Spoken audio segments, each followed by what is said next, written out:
Señor yo creo que nos ha bendecido con coincidir una serie que estamos aprendiendo aquí en la iglesia sobre el rey David, sobre David, que se llama Un hombre conforme al corazón de Dios, pero ahora conjuntándolo con una fecha como hoy que obviamente siempre es importante, pero que también nos tiene que hacer pensar más allá de lo que tenemos, ¿sí? Más allá de lo que vivimos el día de hoy. Si nuestra mentalidad se queda en solamente lo humano, lo terrenal, nuestro límite va a llegar hasta ahí. Y el límite voy a ser yo, el límite vas a ser tú. Pero si nosotros podemos pensar un poquito o mucho más allá e ir hacia pensar en Dios como nuestro Padre, creo que podemos definitivamente ver algo distinto, ver otra dimensión de nuestra vida y por supuesto de Dios. Así que yo le animo a que el día de hoy podamos pensar en eso y podamos ir más allá. Dice la Biblia, póngame el cronómetro por favor, no, eso no dice la Biblia, pero pongan el cronómetro. Dice la Biblia en Salmo 27:10, aunque mi padre y mi madre me abandonen, el Señor me recibirá. Vamos a orar. Señor, ponemos en tus manos este tiempo y la palabra que vamos a escuchar. Yo te pido, Señor, que provoques en nuestro corazón lo que tú quieres provocar en cada uno. Yo te pido que hoy sea uno de esos días en los cuales podemos decir, salgo de aquí con algo entendido, pero con algo que hacer, Señor, y que nos hables por eso. En el nombre de Jesús, amén.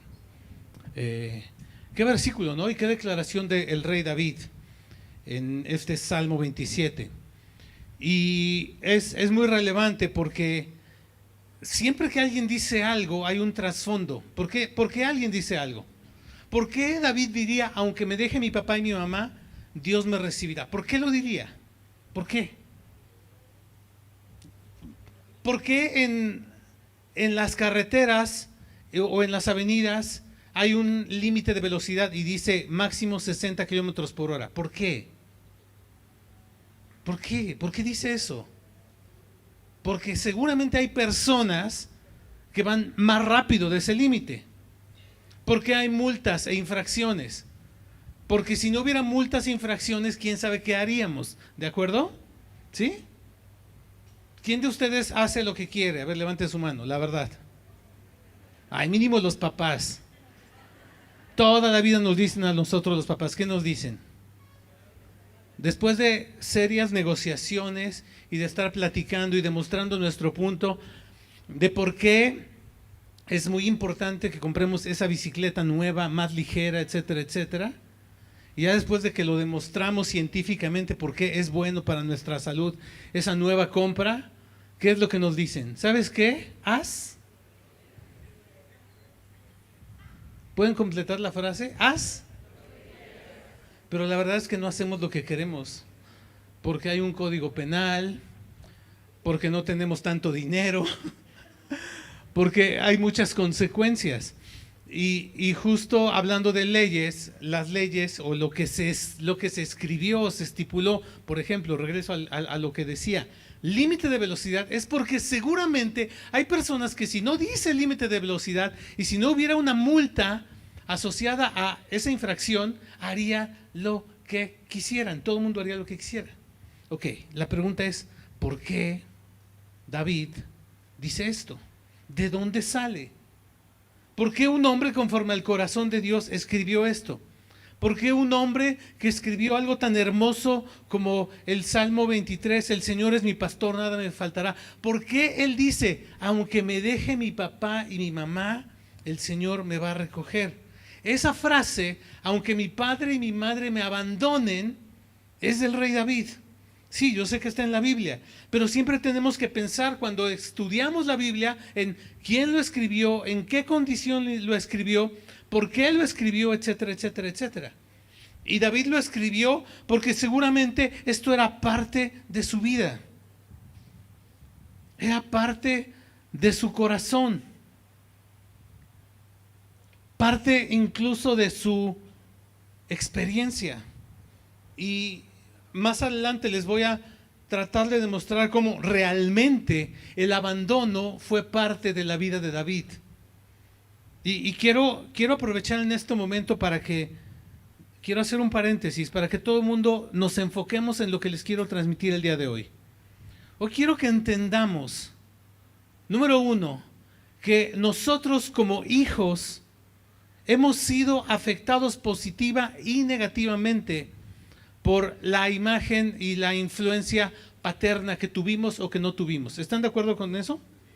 No nos define en el mejor de los casos, pero sí nos ha afectado. ¿Ok? Nos ha afectado. Yo he tenido pláticas con mis hijos donde ellos me lo han dicho y yo lo he escuchado y lo hemos platicado, y hubo cosas que yo en mi manera de criarlos dije o no dije que definitivamente les afectaron, algunas para bien, algunas para mal. Es parte de la vida, es normal. Ningún papá y ninguna mamá llegó a la vida con un manual sobre cómo se hacía. ¿Sí? Y aunque tú supieras cómo hacerlo con un hijo, o te hubieras recibido el consejo del mejor papá del mundo sobre cómo hacerlo, ese papá lo supo hacer de acuerdo a sus hijos y a su situación. Y aunque te hubiera ido muy bien con un hijo, si tuviste otro, déjame decirte que todo lo que aprendiste sobre cómo ser papá con tu hijo número uno, no te va a servir de mucho para tratar a tu hijo número dos, porque salen bien diferentes. O sea, yo así de, ¿en serio salieron a ver, ¿cómo? O sea, ¿cómo son tan distintos? Y la realidad es que esta plática no es para que todos pensemos, oh sí, mi papá era el peor. No es para eso.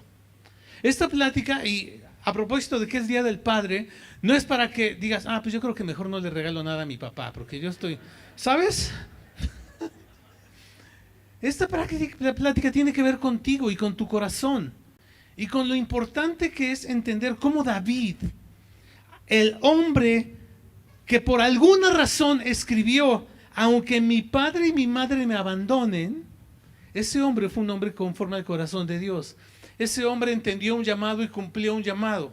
Ese hombre fue un muy buen papá y tuvo hijos buenos y tuvo hijos malos. Pero hizo lo que estaba a su alcance como un hombre conforme al corazón de Dios. Y cada hombre y mujer que queremos ser conforme al corazón de Dios, tenemos que entender que todo lo que pasa en nuestra vida nos afecta, pero está en nuestro poder, con la ayuda de Dios, mejorarlo y revertirlo. Hablemos de México. En nuestro país, más de 33 millones de niños y jóvenes crecen sin su padre biológico en casa. Más de 33 millones. Es estadística actual. Más de 33 millones de niños. Y yo sé que no siempre es culpa del padre, no siempre es culpa de la madre. Idealmente nunca es culpa de los hijos. Y el tema no es exponer de quién es culpa. El tema es exponer una realidad.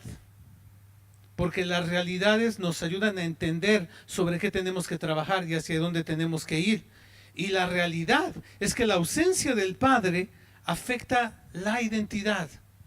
Hay algo en la identidad, y no tengo tiempo hoy para explicarles, pero créanme que leí, aparte desde hace muchos años, pero las últimas 2 semanas me dediqué a leer mucho sobre el tema de en qué maneras afecta la voz del padre o la falta de esa voz del papá en una familia, la vida del ser humano en ese momento y hacia el futuro. En ese momento y hacia el futuro. Y lo afecta profundamente, para bien o para mal. Ahora, cuando hablo de identidad, es porque la identidad de un ser humano, si lo vemos en una forma muy simple, para no meternos en tantos detalles, tiene que ver con quién soy, tiene que ver con a quién pertenezco y hacia dónde voy. Nombre, sentido de pertenencia y dirección. Y por supuesto que las mamás, las abuelas, los abuelos, los tíos, los hermanos, los pastores, muchas otras ayudas, incluso maestros, vecinos, gente que tienen un corazón muy, muy bueno hacia las nuevas generaciones, influyen para bien. Por supuesto que el papel de las mamás es fundamental. Si hablamos de la importancia de que exista un hogar donde hay apoyos, ¿sí?, directos como mamá y papá y adicionales como los familiares, por supuesto que eso forma parte de lo que nos hace crecer y nos bendice. Es una gran bendición todo eso. Pero cuando no hay papá, específicamente existe esto. Y esto le pasó a David, aunque sí tenía papá. Lo vamos a ver más adelante. ¿Cuál es el peligro? El peligro de vivir abandono. Hay un peligro cuando vivimos abandono. El peligro del abandono es que transformamos el abandono en búsqueda. Cuando hay abandono, por ejemplo, vamos a suponer que el abandono es muy sencillo. El niño o el joven no tiene ayuda para hacer su tarea, de papá o de mamá. Cuando hay abandono, ese abandono lo va a transformar en búsqueda. Va a buscar suplir esa necesidad en algún lugar, con alguna persona, en algún portal de internet, con inteligencia artificial. Va a tratar de suplirlo. Pero justo la generación de los niños de hoy en día, la generación alfa, es una generación que prefiere que las cosas ocurran en familia. Y puede parecer que no, porque tú dices, ay, no es cierto, yo lo veo todo el tiempo metido en su computadora o en su teléfono. Está metido en su teléfono porque el abandono se transforma en búsqueda. Lo que no tiene lo va a buscar.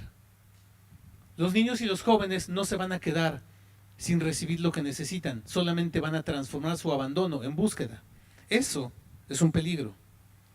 Pero la oportunidad en este tema es que el abandono se puede transformar en búsqueda de Dios y de todo lo que Dios nos ofrece. El abandono se puede transformar en búsqueda de nuevas maneras de hacer las cosas para dejar de abandonar. Bien, quiero darte rápidamente 5 puntos sobre cómo transformar tu abandono en búsqueda de Dios. Y yo creo que todos podemos a lo mejor reconocer que en algún punto de nuestra vida sentimos abandono. No sé si te suene esto como una idea legítima. Y es normal. Papá tenía que ir a trabajar. Mamá tenía que ir a trabajar en muchos casos. Y no es que estemos ahí todo el tiempo. Digo, tan sencillo como el dejar a tus hijos en su primer día de escuela y tú sientes cómo te están abandonando, ¿verdad? ¿Quién abandonó a quién ahí? No sé.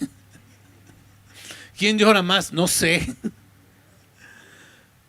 Pero es normal, es parte de la vida. No es necesariamente, no es siempre algo malo, a veces es parte de la vida. Pero bueno, número 1, tienes que romper el ciclo de la esclavitud que produce el abandono. El abandono produce una esclavitud. El abandono nos envuelve en un ciclo de esclavitud. La esclavitud en la cual buscamos satisfacer lo que no recibimos en lugares que son incorrectos.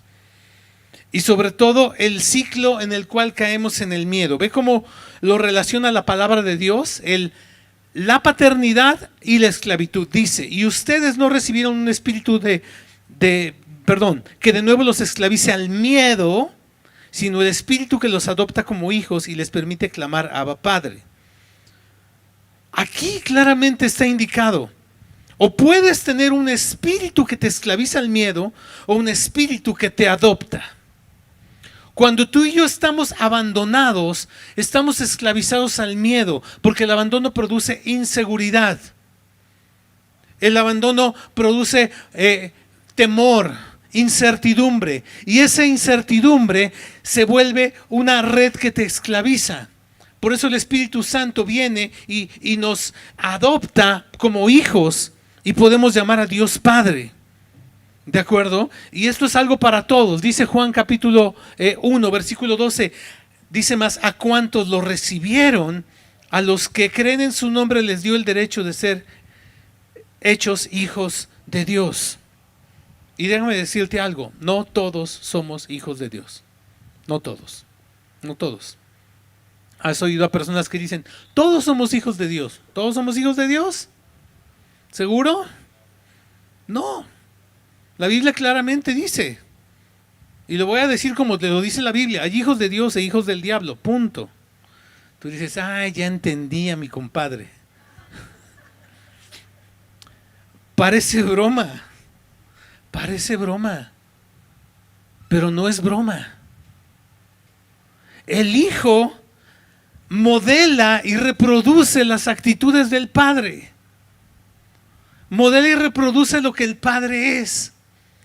Y olvídate por un momento de tu padre terrenal. ¿Qué actitudes y qué respuestas damos ante las situaciones de nuestra vida? ¿Las respuestas de Dios o las respuestas opuestas a Dios? Eso nos puede dar una guía sobre quién es nuestro padre. Porque déjame decirte algo. El papá que tenemos o tuvimos, el papá terrenal, es temporal. ¿Sí? Es temporal, lamentablemente. El mío se fue hace más de 10 años que falleció, hace más de 10. Y fue temporal. Pero el papá que escoges es el modelo de vida que tú vas a vivir, si es Dios o es contrario a Dios. Por eso la Biblia habla de hijos de Dios e hijos del diablo. Y ese sí lo decides tú. No, nadie de nosotros pudo escoger a su papá. ¿Están de acuerdo? No lo pudimos escoger. A algunos nos fue bien, a otros nos fue mal, a algunos les fue muy bien, a algunos ni siquiera les fue. Y no lo pudiste escoger. Ok, cambiemos de página. El que Dios sea tu padre, eso sí lo puedes escoger. Y eso sí depende de ti, porque Dios ya hizo todo. Si tú le recibes genuinamente, si tú crees en tu nombre, Dios te da el derecho. No todo mundo tiene el derecho. Dios te da el derecho y puedes vivir con Dios como tu padre. Número 2, aprendiendo de David. David, una identidad afirmada sin su papá. Y es que David vivió este esquema que dije, ¿cuántos millones de mexicanos crecen sin su padre biológico en casa? ¿Cuántos millones? Ok. No quise extenderme en las estadísticas, pero la estadística en Latinoamérica de hijos que crecen con abandono paterno, cuando entendemos como abandono físico, abandono emocional, abandono patrimonial, o sea, estoy pero no te suplo, etcétera, etcétera, la estadística crece, ni les voy a decir el número, pero la estadística crece impresionantemente, de no creerse. ¿Cómo crece esa estadística? Y lo vivió David. David vivió abandono paterno, pero David se convirtió en el rey de Israel. David vivió desprecio de su familia, pero David fue un hombre vencedor. Vamos a la palabra de Dios. ¿Por qué digo esto? Este versículo lo hemos mencionado varias veces. Llega Samuel para ungir al futuro rey y Isaí, el papá de David, presenta a todos sus hijos y estaban todos menos David. Y Samuel dice, ok, uno de estos es. Y Dios le dice, no, ninguno de estos es. Entonces Samuel le pregunta a Isaí, oye, ¿son todos tus hijos? Dice, bueno, queda el menor, pero está cuidando el rebaño. No. Para los que creen que fue triste lo de la Cenicienta,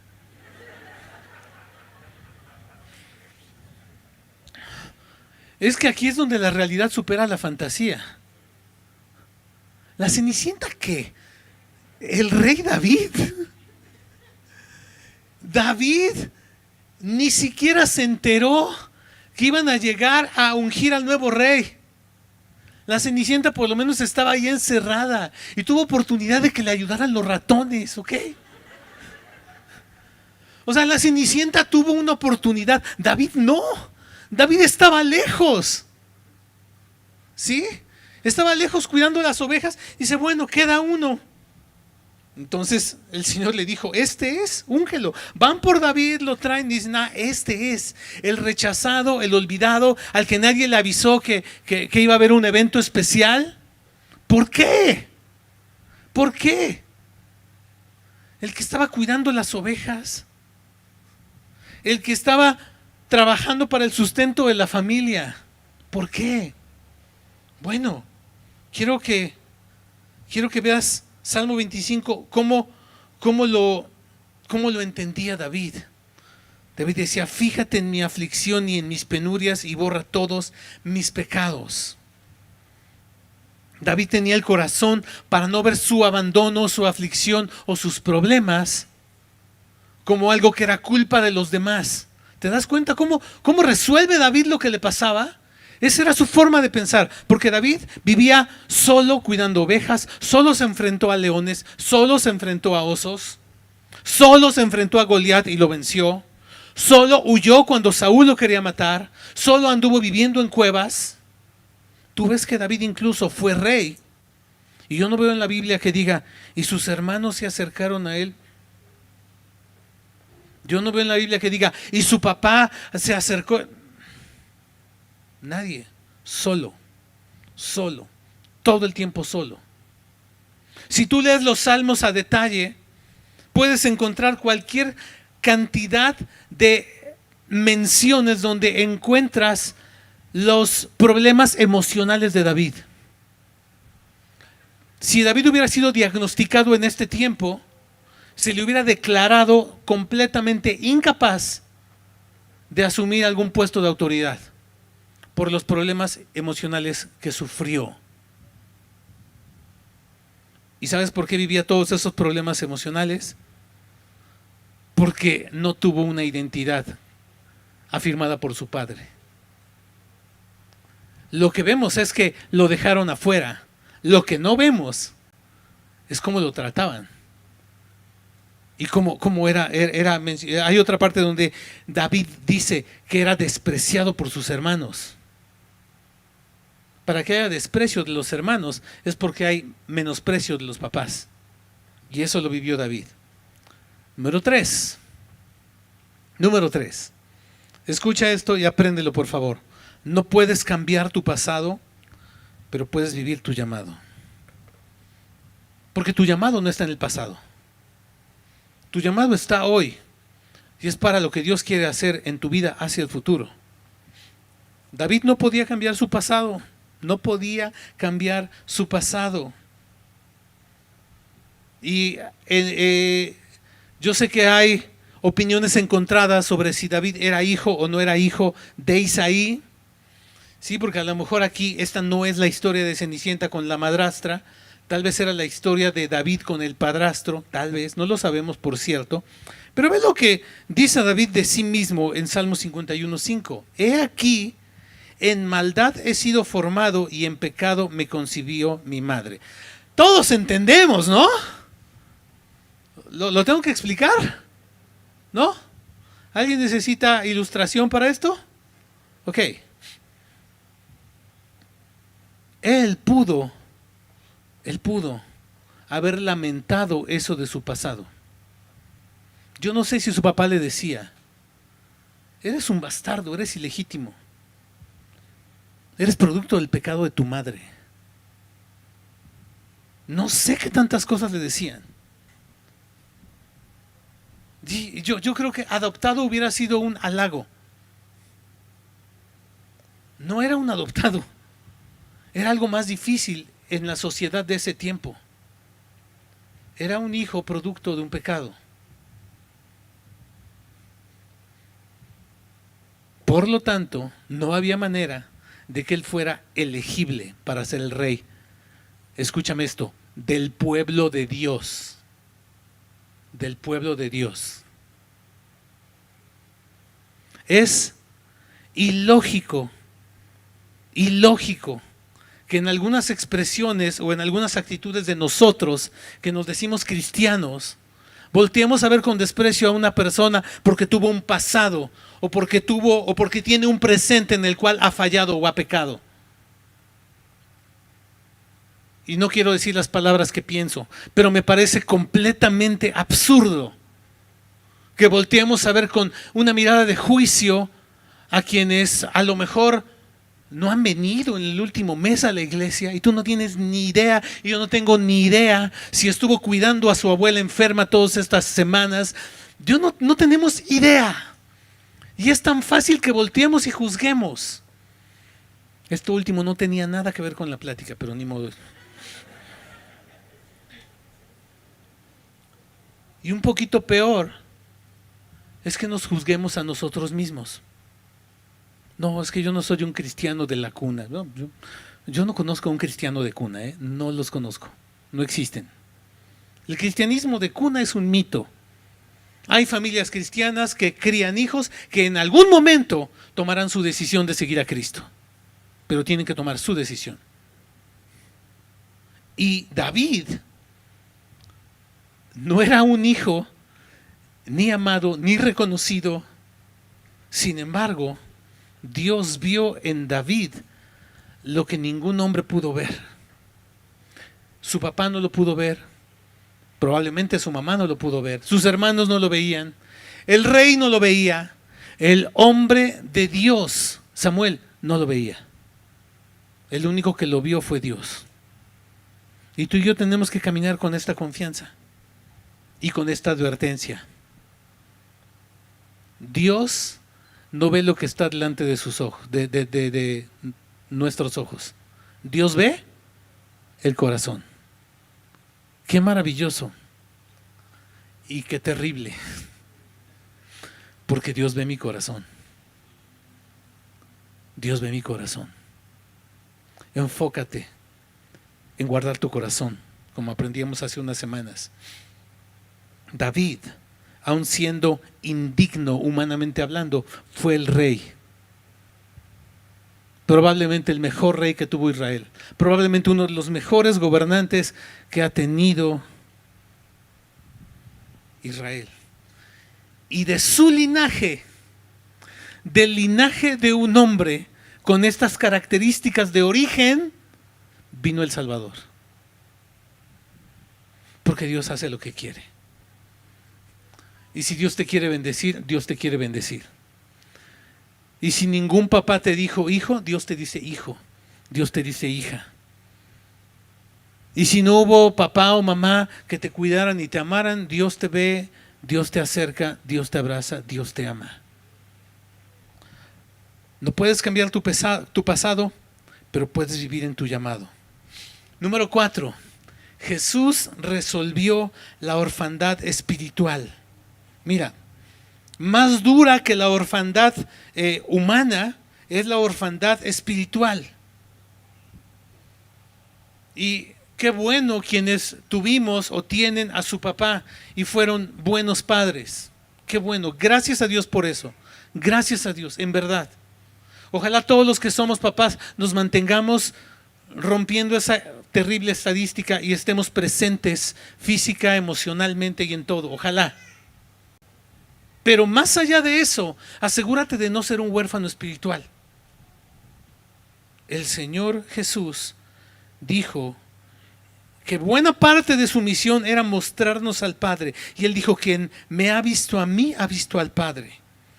Y si tú y yo somos espiritualmente hijos de Dios, observa estas dos muestras de cómo nos estamos comportando en la vida. Alguien huérfano espiritual se rebela contra sus autoridades y compite todo el tiempo con otros porque necesita encontrar aprobación. Ese es un huérfano espiritual. Busca la aprobación de los líderes, busca la aprobación de los maestros, busca la aprobación de sus papás. Adictos a la aprobación, un huérfano. Un hijo confía, aprende y sabe que su lugar no se lo puede quitar nadie. Como David. Aunque mi papá y mi mamá me abandonen, el Señor me va a recoger. ¿Eres huérfano o eres hijo? Porque todos los que hemos creído en Jesús entendemos que somos hijos de Dios, pero vivimos como hijos, aprendiendo de los demás, entendiendo la obediencia, o vivimos como huérfanos, compitiendo con los demás. rebelándonos contra la autoridad. Vamos al número 5 y último. 5 y último. No vivas como esclavo, vive como hijo. David pudo haber vivido como esclavo. Tenía todos los pretextos. Es más, siendo rey, se pudo haber victimizado. Y tú no ves nunca que diga, ay, pues es que ustedes no saben cómo sufrí cuando era niño. Tú nunca ves eso. El hombre que más salmos ha escrito tal vez en la historia de la humanidad es ese hombre que vino de ese origen y que sufrió el abandono y sufrió el rechazo y que estaba envuelto en una terrible necesidad emocional. Ese hombre decidió no vivir como esclavo, decidió vivir como hijo. La pregunta es, ¿cuál es tu decisión y cuál es mi decisión? Ok, quiero ponerte una comparación entre cómo es vivir como hijo y cómo es vivir como esclavo. Le quiero ir leyendo una por una, pero tú por favor piensa, esto es para mí. ¿Soy o no soy? Un hijo. El hijo cree lo que el Padre Celestial dice de él. El esclavo cree lo que su propia historia ha dicho de él. Y es que escuchemos lo que pensamos y escuchemos lo que decimos. Cuando a veces decimos, no, es que a mí no me toman en cuenta. A ver, acompáñenme a pensarlo. A mí no me toman en cuenta. ¿De dónde viene no me toman en cuenta? Suponiendo que es verdad, no me toman en cuenta. Es mi historia. Es mi historia, ¿no? Es que yo he ido y no me toman en cuenta. Una vez fuiste, no te tomaron en cuenta. Ok, 10,000 veces fuiste, no te tomaron en cuenta. Muy bien. No te toman en cuenta, cierto. Pero eso dice tu historia. ¿Qué dice Dios? El esclavo depende de lo que dice su historia. El hijo depende de lo que dice Dios. ¿Me van siguiendo? Segunda, el hijo sirve desde la identidad. El esclavo sirve para tener una identidad. El hijo sirve porque es hijo de Dios.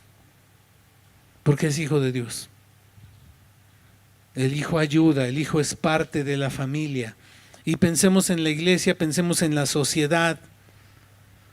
Cuando solo nos quejamos, tenemos mentalidad de esclavos. Y entonces hacemos algo para que nos reconozcan y entonces mi identidad depende de lo que hago. La identidad es un tema muy fuerte, muy fuerte. Ah, es que si yo sirvo en esto en la iglesia, entonces soy alguien en la iglesia. Error. Esa es una identidad basada en la esclavitud. Por lo que hago, no por lo que soy. Identidad es lo que eres, no lo que haces. Hay personas incluso que fincan su identidad en su trabajo, en su profesión, en sus posesiones. Si yo tengo, soy. Hay que parecer para ser. Parecer. No, mejor sé para que parezcas. Hay personas que incluso sobre su equipo deportivo favorito dicen, yo soy de este equipo. Sobre su nacionalidad, yo soy de este país. Yo soy de esta persona. Cuando la identidad está basada en Dios, no necesitas eso. Siguiente, depende de la afirmación, está al revés, perdónenme, está al revés ahí. El hijo afirma a otros, el esclavo depende de la afirmación de otros. El esclavo necesita que todo el mundo le reconozca, le afirme, le ayude, le resuelva, ¿sabes? El que es hijo vive afirmando a otros. El esclavo, esas dos últimas están al revés. Si quieren quitar tantito la diapositiva y arreglarla de una vez, por mí está bien. El esclavo, no, esa sí está bien, ¿verdad? Gracias. El esclavo vive relaciones de competencia, el hijo vive relaciones de fraternidad. Fraternidad. no nada más competir. Si me ayudan con el piano, por favor. Y la pregunta es: ¿tú qué eres? ¿Eres hijo? ¿Vives como hijo? Vamos a ponernos de pie, por favor.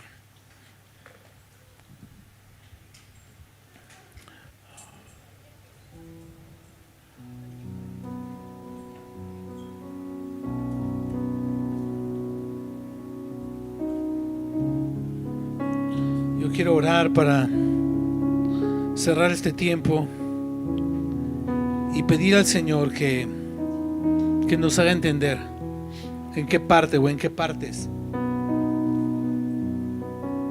necesitamos que Dios nos afirme.